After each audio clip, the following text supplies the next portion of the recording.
우리는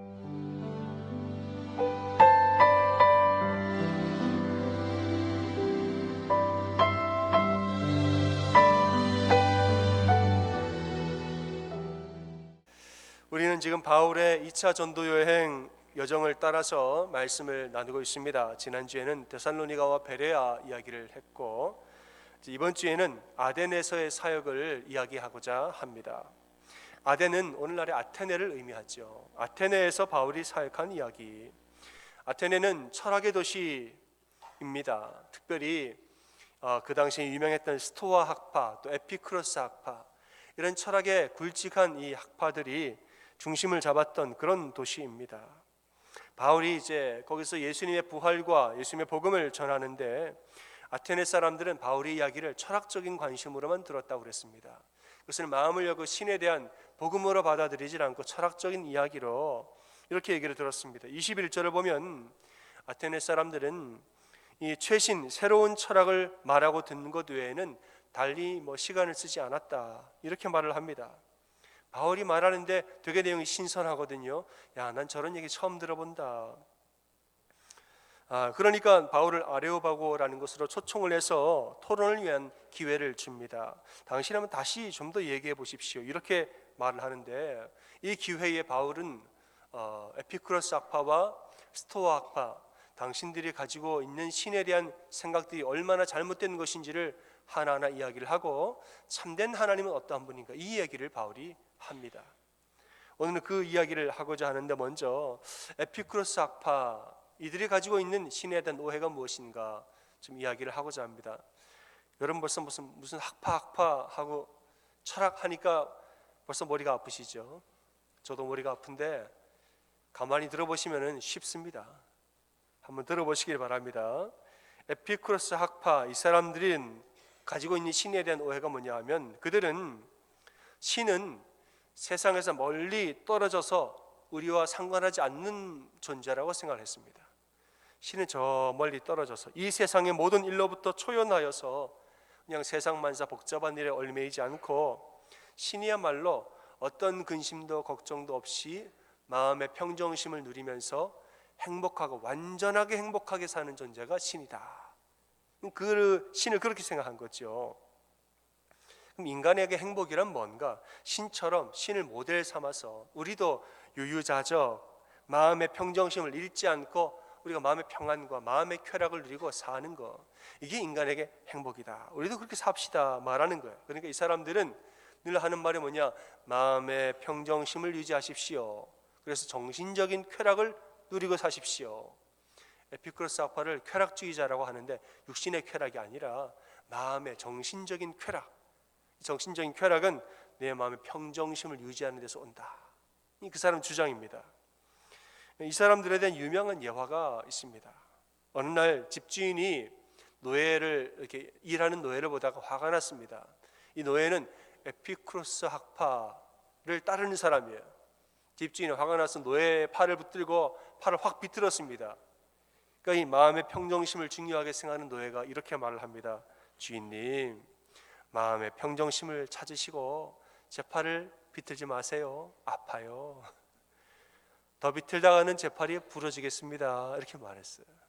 주인이 더 화가 나서 더 비틀었는데 노예의 팔이 부러지고 말았습니다. 노예가 이렇게 말했다죠. 그거 보세요, 그럴 거라고 제가 말씀드렸잖아요. 이렇게 말했다는 일화가 있습니다. 마음의 평정심을 유지하는 것이 행복이다. 신은 완전한 평정심, 완전한 행복을 누리면서 사는데 사람 일을 관여하지 않는다. 관여하는 순간 신도 머리 아프기 때문에 관여하지 않고 모델만 대주신다. 여러분 얼핏 좋아 보일지 몰라도 여기에는 신에 대한 중요한 오해가 있습니다. 신을 행복이 무엇인지 보여주는 모델 정도로만 생각했다는 거예요. 신을 우리 삶에 관여하지 않고 나와 대화하고 소통하지 않고 무엇이 행복인지를 보여주는 좋은 모델로만 저 멀리 어떤 높은 세상에다 신을 갖다만 놨다는 것이죠. 또 하나님을 어떤 분이냐, 신을 우리에게 마음의 평정심을 주는 분으로만 생각했습니다. 정신적인 쾌락을 주고 마음의 평정심을 보여주는 그러한 존재로만 또 생각했다는 것이죠. 하나님은 그런 분이 아닙니다. 바울은 25절에서 이렇게 말합니다. 하나님은 만민에게 생명과 호흡과 만물을 친히 주시는 자라 이렇게 말했습니다. 하나님은 우리의 상관하지 않는 분이 아니라 아주 상관하는 분이란 말이에요. 우리에게 뭘 주시느냐 하면 우리의 생명을 주시는 분, 우리의 호흡을 주시는 분, 모든 만물을 친히 주시는 분, 다른 말로 우리의 필요한 모든 것을, 모든 만물을 때에 따라서 우리에게 친히 손수 주시는 분이다. 우리 하나님은 우리와 매일 소통하는 분이고 우리의 삶에 관여하시는 분이고 우리를 도와주시는 분이다. 바울은 그렇게 하나님에 대해서 제대로 된 참신이 바로 이러한 분이다라고 설교하고 있습니다. 하나님은 우리를 모른 채 하지 아니하시고 언제나 우리를 붙들어 주시고 보호하시는 분이 참 하나님이십니다. 신명기 32장 10절에 보면 하나님에 대해서 이렇게 말합니다. 여호와께서 그를 황무지에서 짐승의 부르짖는 광야에서 만나주시고 호위하시며 보호하시며 자기 눈동자같이 지키셨다다 이렇게 말합니다. 하나님이 광야에 있는 이스라엘 백성들을 지킬 때 아주 그냥 내 눈동자처럼 내 눈동자를 보호하듯이 그들을 보호하셨다 말하는 거죠. 여러분, 눈동자가 얼마나 귀합니까? 이 눈꺼풀이 눈동자를 보호하는데 얼마나 재빠르게 보호하는지 아시죠? 내 눈앞에 뭐가 확 지나가면은 무의식적으로 눈꺼풀이 확 떨어져요. 그 떨어지는 속도는 얼마나 빠른지 몰라요. 뭐 우리가 눈 감아야지 하기도 전에 벌써 그냥 위협이 오면 눈꺼풀은 저절로 확 내려갑니다. 눈꺼풀이 눈동자를 지키는 것처럼 하나님 우리를 이렇게 신속하게 지키시고 정말 소중하게 우리를 지키셨다는 것이죠. 여러분, 하나님은 멀리 계신 분이 아닙니다. 아멘. 멀리 계시지 않아요. 하나님은 이 안에 계시죠. 내 안에서 가만히 계시기만 한 것이 아니라 활동하고 움직이고 역사하시고 내 모든 영과 혼고욕을 다 움직이시고 주장하시고 주인 노릇을 제대로 하시고, 그리고 우리 삶의 필요를 아신다면 아무것도 안 주는 분이 아니라 우리의 모든 것을 친히 주시는 분이 바로 우리 하나님이시라는 거지요. 하나님에 대해서 오해하면 안 됩니다. 하나님은 그냥 저기 계시고 나는 나대로 가끔 와서 예배할 테니까 저는 저대로 살게 해주세요. 이건 참된 신앙이 아닙니다. 하나님이 내 안에 있는 것을 믿고 그분과 교통하고 대화하고 그분이 나를 주관하고 주장하시도록 나를 내어드리고 그분과 내가 하나가 되어서 함께 동행하며 사는 것, 이것을 소망하며 사는 것이 제대로 된 믿음이라는 것이죠. 둘째로 바울은 스토아 학파의 오리도 지적을 합니다. 스토아 학파는 어떤 사람이, 이 사람들이 생각하는 신은 이 세상 만물이 전부 다 신이라고 믿었습니다. 세상 만물이 전부 다 신이다. 이것도 신이고 저것도 신이고 모든 만물과 모든 우주에 신이 다 있다 이렇게 말을 합니다. 말하자면 범신론자, 범사에 전부 다 신이다, 범신론자입니다. 혹은 다원주의자이기도 합니다.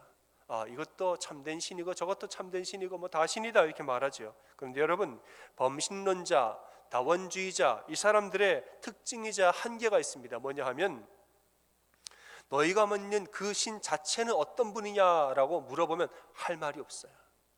이것도 신이고 저것도 신인데 신의 특징이 무엇이냐, 신은 어떠한 분이냐, 네가 믿는 신은 도대체 어떠한 분이냐, 그 신에 대해서 이야기해봐라 그러면 할 말이 없어요. 왜냐하면 다 신인데 신이 어떠한 분인지 얘기를 못합니다. 다만 무슨 얘기만 하느냐, 우주의 원리와 세상의 원리와 이 모든 우주의 만물의 근원, 이런 것만 얘기합니다. 우주의 원리는, 그 사람들이 말하는 우주의 원리, 세상의 원리는 뭐냐? 사람의 이성이에요. 이성. 우리의 생각, 이성, 합리적인 사고, 도덕과 윤리, 이런 것들이에요. 이 우주는 인간의 이성, 철학적 용어를 로고스라고 그래요. 인간의 이성으로 움직이고 우리 세상의 모든 이치는 도덕과 윤리로 움직이니까, 그러니까 신은 뭐든지 다 믿으라는 거예요. 다만 착하게 살면 된다는 거예요. 착하게 살면. 이게 스토아 학파에 가지고 있는 신에 대한 관념이었습니다. 그들은 사실 신을 믿은 것이 아니라 인간의 이성과 도덕과 윤리를 믿은 것입니다. 그들이 늘 하는 말이 합리적으로 살아라, 생각을 하고 합리적으로 살아라, 이성적으로 살아라, 그리고 착하게 살고 윤리적으로 살고, 그러다 보니까 금욕하며 살아. 이 사람은 금욕주의자라고 말합니다. 금욕하고 절제하고 살아라, 그러면 되는 거다 이렇게 말해요. 신을 하나의 인격체가 아니라 어떤 도덕 법칙으로 가둬놓은 것이에요. 오늘날에도 이런 생각을 하는 사람들이 많습니다. 하나님을 착하게 살라고 우리를 도와주는 도덕 선생님 정도, 그렇게 신을 이해하는 사람들이 많습니다. 왜 교회 왜 다닙니까? 물어보면 착한 도덕적인 얘기 하니까.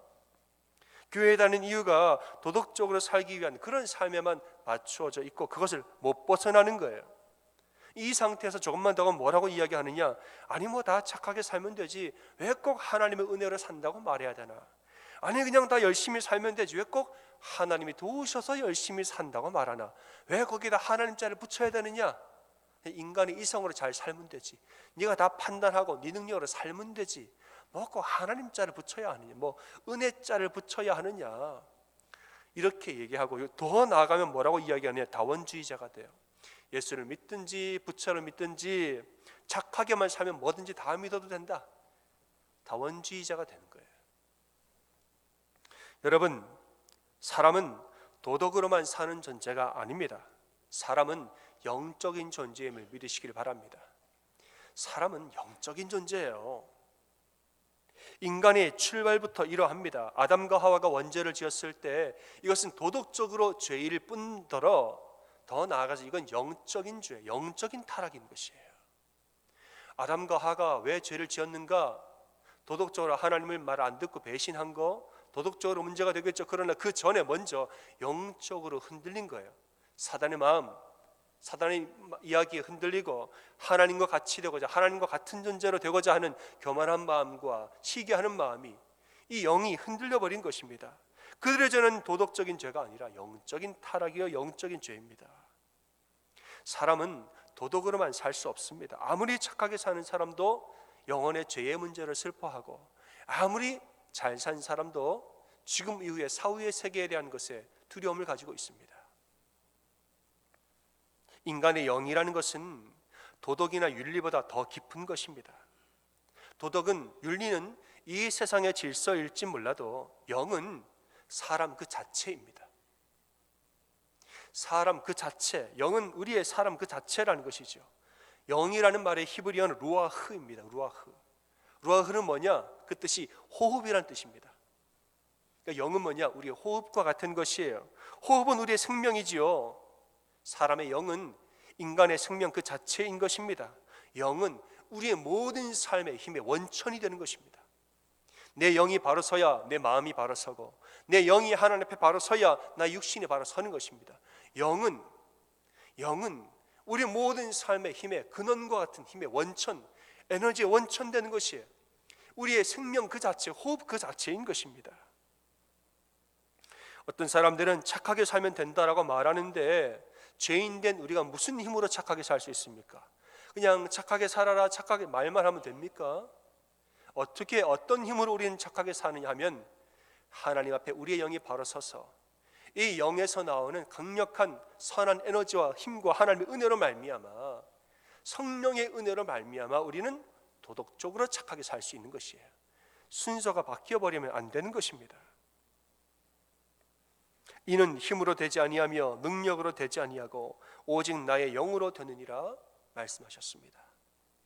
내 힘으로 잘 살려고, 착하게 살려고 해봐도 안 됩니다. 그러나 성령이 내게 임하면, 성령이 내 영 가운데 만나서, 성령이 내 영 가운데 임하여서 그 성령의 능력을 덧입어서 우리는 아름답게 사는 것입니다. 여러분, 하나님은 우리에게 도덕과 윤리를 가르치는 분이 아니라 우리의 영혼을 구원하는 분인 줄 믿습니다. 영혼을 구원하는 분이에요. 하나님의 영이 우리에게 임하면 우리의 영이 깨어나면서 우리 영의 호흡이 열려진다 말했습니다. 그러니까 영은 호흡이죠. 성령이 우리에게 임하시면 내 영혼의 숨통이 트인다 이 말입니다. 우리가 하나님을 떠나서 살면 우리 영혼이 숨 막히는 것을 느끼게 됩니다. 마음이 답답해요. 내 영이 답답해요. 하나님을 떠나서 마음대로 살아요. 성령님을 거부하고 내 욕심대로 살다 보면은 나도 모르는 사이 이 육신은 즐거울지 몰라도 영이 답답합니다. 영이 꽉 막힌 것 같고 이 영혼의 숨통이 꽉 막혀서 아주 숨이 헐떡거려지는 것을 우리가 느낍니다.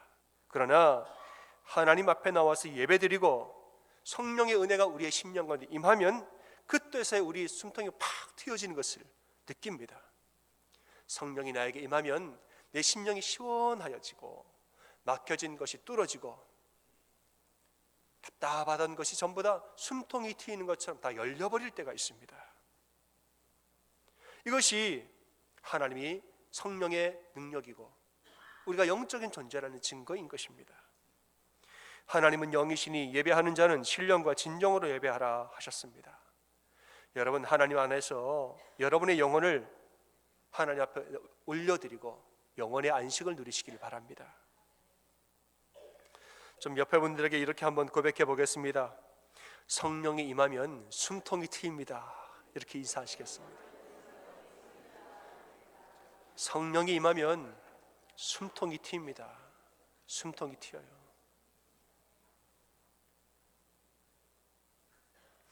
마지막으로 바울은 아테네 사람들의 종교적인 심성에 문제를 제기합니다. 그들은 범사에 종교성이 있었다라고 말합니다. 그런데 거기에 좀 그냥 좋은 종교성이 아니라 좀 문제가 있는 종교성이었다는 것이죠. 아테네는 철학의 본산지이기도 하지만 또한 신들의 도시이기도 합니다. 수많은 신전과 신의 형상을 새겨놓은 조각들이 아름다운 조각들이겠죠. 그런 것들이 다 세워진 곳이 아테네라는 도시입니다. 이 아테네 사람들에게는, 말은 넓게는 그리스 사람들에게는 기본적으로 신에 대한 인식, 종교성이 다 있었습니다. 신이 있다, 이건 다 있었다는 거예요. 그런데 그 심성에 문제가 있었습니다. 그들은 그리스 신화에 나오는 신들을 섬겼죠. 제우스라든가 아폴로, 아프로디테, 여러 이런 그리스 신화에 나오는 신들을 섬겼는데, 우리가 알다시피 그리스 신화에 나오는 신들의 특징이 어떻습니까? 신의 능력만 가졌지 심성은 사람이랑 똑같아요. 그리스 신화 제우스고 누구고 간에 능력은, 신적인 능력은 다 가졌는데 마음 심보를 보면은 사람이랑 똑같아요. 신들끼리 사랑하고, 신들끼리 질투하고 시기하고, 신들끼리 배반하고 싸우고, 신들끼리 불륜을 저지르고 아기를 낳고, 사람 사는 거랑 똑같아요. 그리스 신화에 나오는 신들을 보면. 다만 신적인 능력만 가졌다는 것이에요. 그러니까 사람 심성이 사람과 똑같으니까 그들을 잘 모시면 복이 오고 잘못 모시면 화가 임하는 거예요. 사람은 똑같거든요. 잘해주면 좋아하고 못해주면 싫어하거든요. 가만히 보면 그들이 신이라고 섬겼던 그 신들을 가만히 보면 특징들이 마치 이 동네의 힘센 형님과도 같아요. 사는 거랑 나랑 똑같아요. 다만 힘이 센 거예요. 그냥 그런 존재들 신이라고 믿었다는 것이죠. 여러분, 이것을 참된 신이라고 할 수 있습니까? 근데 아테네 사람들은 이들을 신이라고 믿고 이 신들을 위하여서 신전을 세우고 조각을 했으니까 바울의 마음이 얼마나 답답했겠습니까? 우리가 알다시피 그리스의 건축과 그리스의 예술 대단합니다. 그들은 이 뛰어난 건축 기술을 가지고 있었고 아주 화려하고 수준 높은 그런 문화적인 능력을 가지고 있는 그런 민족들이었습니다.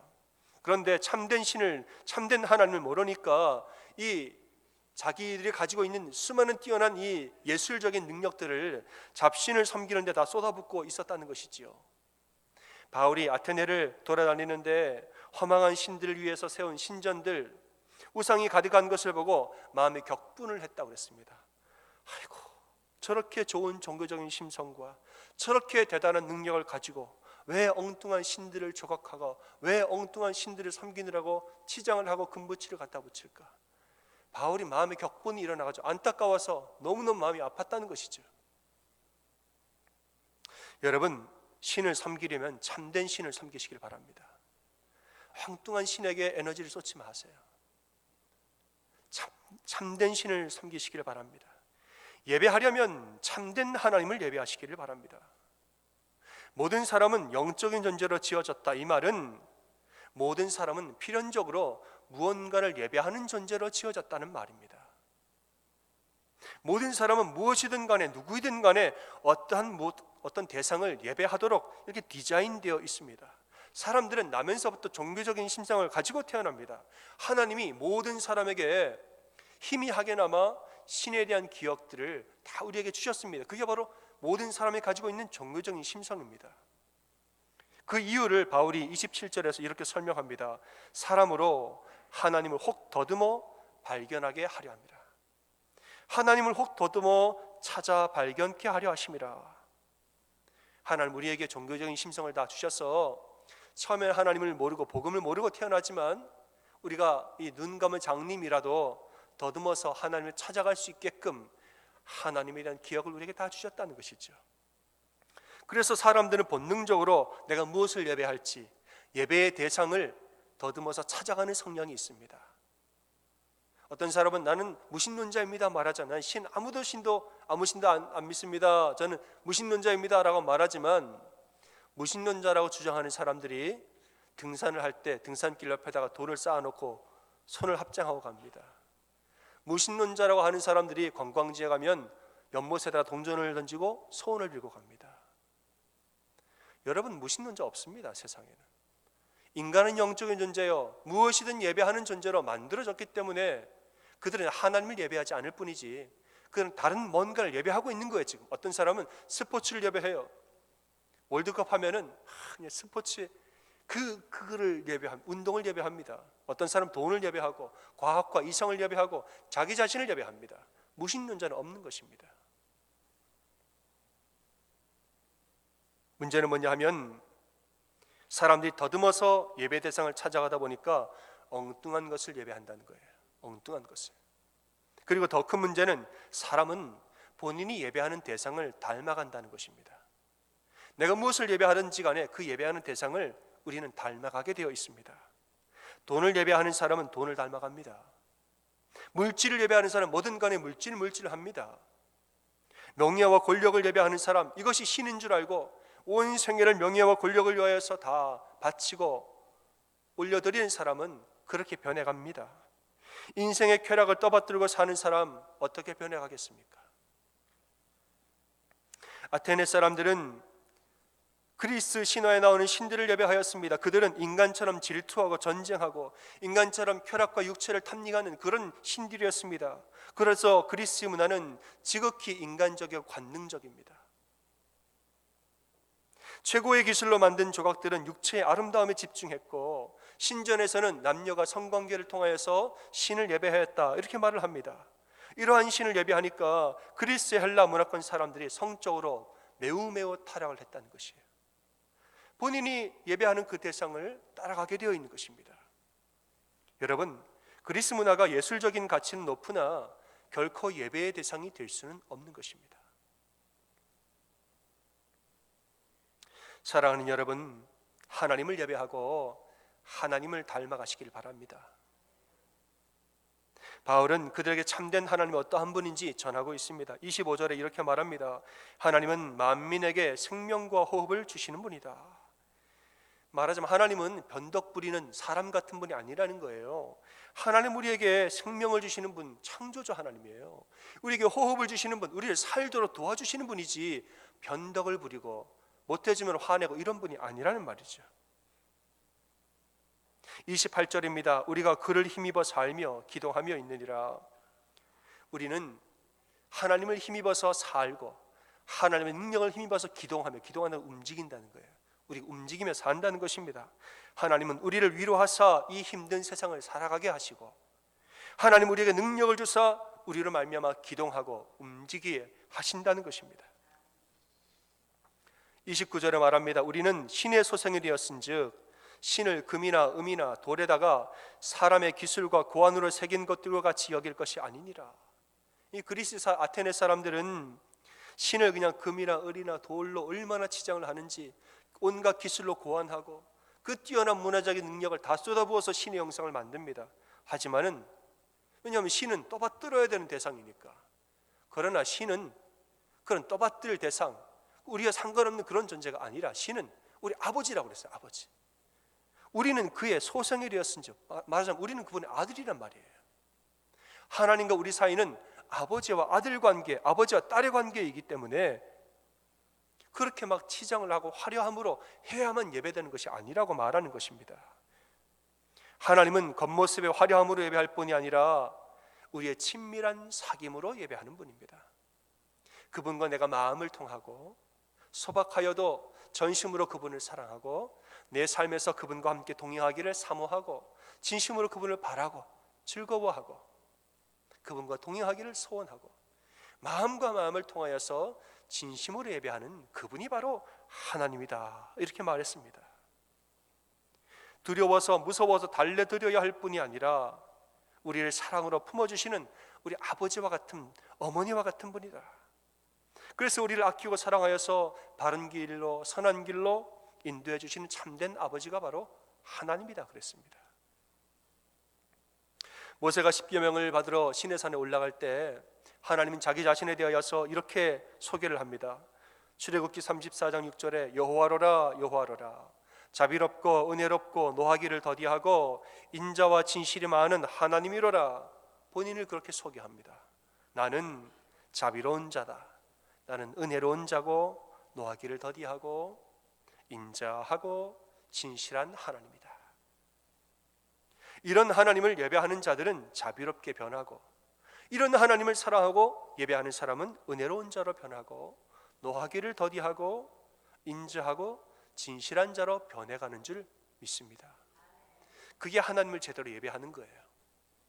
겉모습으로 예배하는 것이 아니라, 화려함으로 예배하는 것이 아니라 진실로 그분의 성품을 따라가고 그분과 동행하기를 소원하는 마음으로 그분을 닮아가는 것이, 그게 하나님을 제대로 예배하는 것입니다. 여러분, 우리 하나님을 오해하지 말고 제대로 이해하고 참된 하나님을 믿으시길 바랍니다.